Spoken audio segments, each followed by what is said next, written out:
Alright, magandang hapon. Pangatlong bahagi ng aking vlog mula po sa aming pinanggalingan sa Pansol, Laguna.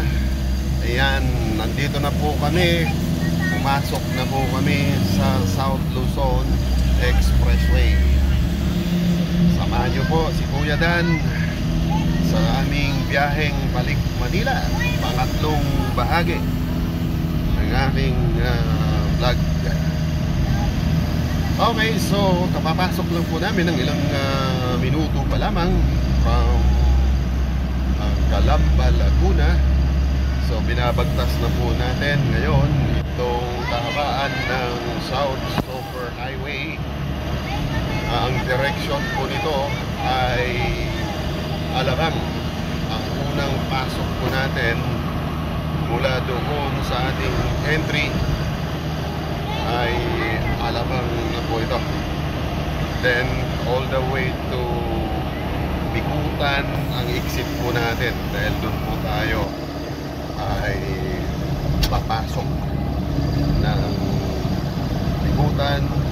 I-exit po tayo ng Bicutan dahil papasok na po tayo sa aming barangay. So dadaan po tayo sa barangay Don Bosco bago po ang aming barangay Monok. Kaya po, maayos naman po, although talaga po medyo marami na po ang sasakyan na nasa South Super Highway. Ay okay pa naman, nakakatakbo po tayo ng 80 kilometer per hour. Ayan. So banayad po yan, maayos po yan. Alright, so tingnan mo natin, silipin muna natin ang aking mga kamag-anakan nandito sa aking likuran.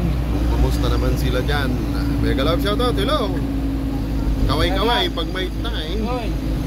Ayun, ayun o, nakita nyo ba yan? Si Sally, ang aking sister. Alright, so ayan, masaya sila, nakanganga pagdating sa ganitong biyahe.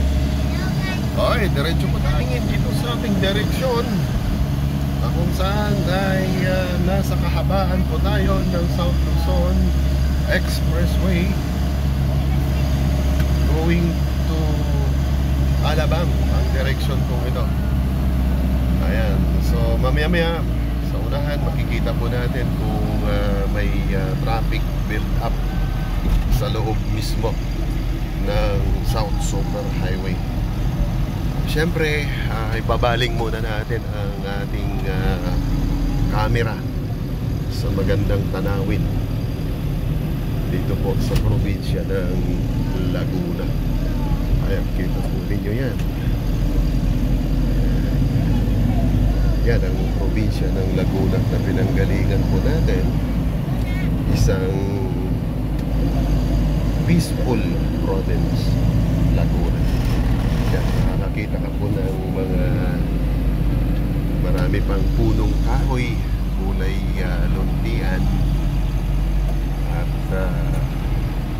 medyo masasabi pa po natin na less pa ang pollution.